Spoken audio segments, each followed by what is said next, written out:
Bonjour à tous, j'espère que vous allez bien. Donc on se retrouve aujourd'hui pour un tuto Noël. Bah oui, Noël approchant et c'est accessoirement demain, donc bon, faut quand même faire un tuto Noël quoi. Donc là je vous propose une bûche de Noël assez originale que je vais mettre moi personnellement en centre de table. Donc pour réaliser cette magnifique bûche, il vous faut une bûche. Donc en général on la choisit ronde, mais moi j'ai préféré la faire un peu plus originale.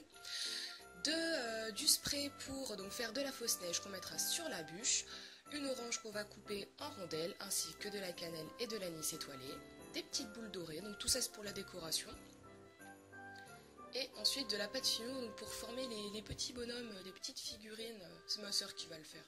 Et donc plein d'accessoires, rouleaux, cutter, colle et moule. On va commencer par couper notre orange en rondelles avant de la mettre au four 2 heures à 100 degrés.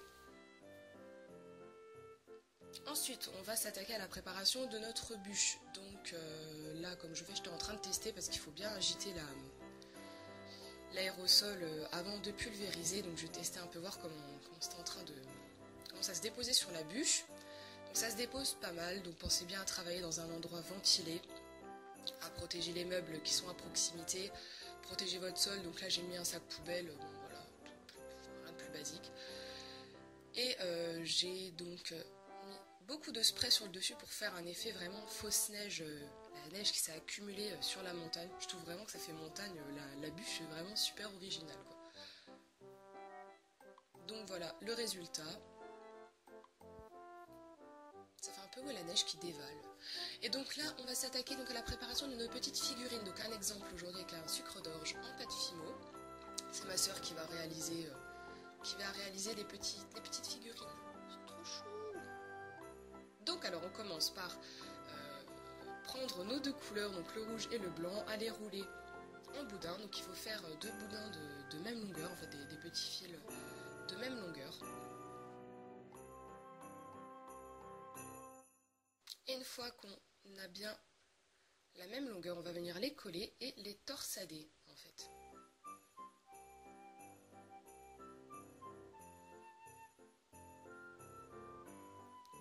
Donc on va venir les faire en torsade vraiment régulière, donc pour pouvoir après former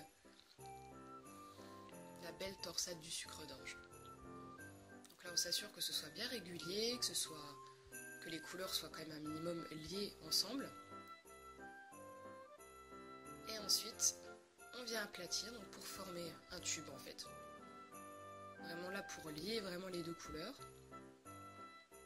Donc à savoir qu'avec cette quantité de pâte vous pouvez faire 4 sucres d'orge. Enfin, nous on en a fait 4 petits, vous pouvez en faire 3 plus grands si vous voulez, mais nous on a fait 4 petits sucres d'orge, ils étaient mignons. Et donc voilà, avec la pâte fimo, on n'en a vraiment pas pris beaucoup et on peut faire des petites figurines très très sympas.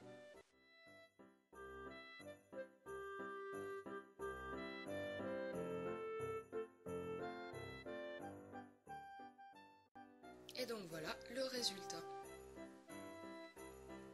Ensuite, on va faire des étoiles. Donc on prend de la pâte fimo argentée. Donc là voilà, très très simple aussi. On vient vraiment bien étaler la pâte fimo dans le moule. Après ce qui diffère c'est un peu les techniques de démoulage. D'habitude on étale bien la pâte donc comme on a fait voilà au-dessus. Et ensuite on racle le dessus pour ensuite extraire la forme toute prête. Là ce que ma soeur a préféré faire c'est extraire d'abord la pâte et enlever le surplus elle-même parce que c'est vrai qu'on a essayé et le fait est que quand on racle le surplus encore dans le moule, les petits bouts de l'étoile s'arrachent. Une fois qu'on a formé nos formes, former nos formes, c'était merveilleux. On va mettre tout au four 30 à 40 minutes à 100 degrés. Faites attention parce qu'après sinon la pâte fimo elle brûle et c'est pas joli. Et ensuite on s'attaque à la déco, donc avec de la colle liquide, tout simple. Elle m'avait fait d'autres figurines, donc là notamment du hou, un petit bonhomme de neige. On peut faire vraiment plein de trucs avec la pâte fimo, c'est vraiment cool. Et donc bah là je viens les déposer. Ne vous inquiétez pas, ça colle très bien. J'avais un peu peur que ça colle pas.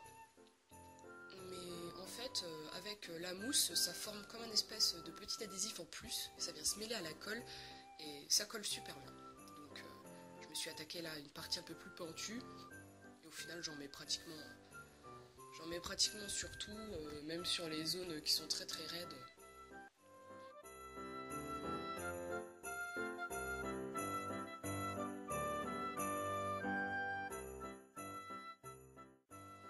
avec la cannelle, j'ai voulu faire un petit tas de bois. Je trouvais ça mignon.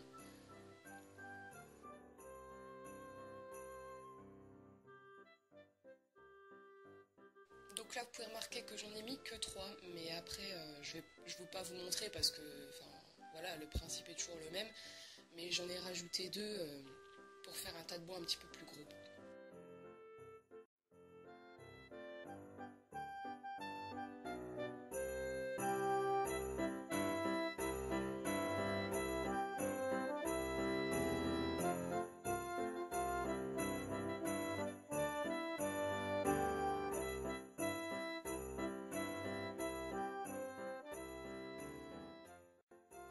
Alors là, j'ai rajouté des bâtons de cannelle pour faire un petit tas de bois un peu plus gros et j'ai mis un petit bonnet de Père Noël que ma soeur a fait qui est super mignon.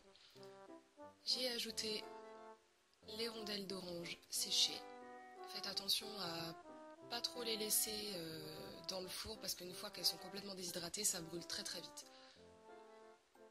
Là, on peut même voir que j'ai une rondelle d'orange qui est un petit peu cramée, mais bon, c'est pas grave, ça fait pas moche. Et voilà donc le résultat. On espère en tout cas que cette vidéo vous aura plu. On vous souhaite vraiment de passer de très belles fêtes. Et en attendant une prochaine vidéo, on vous fait des gros bisous.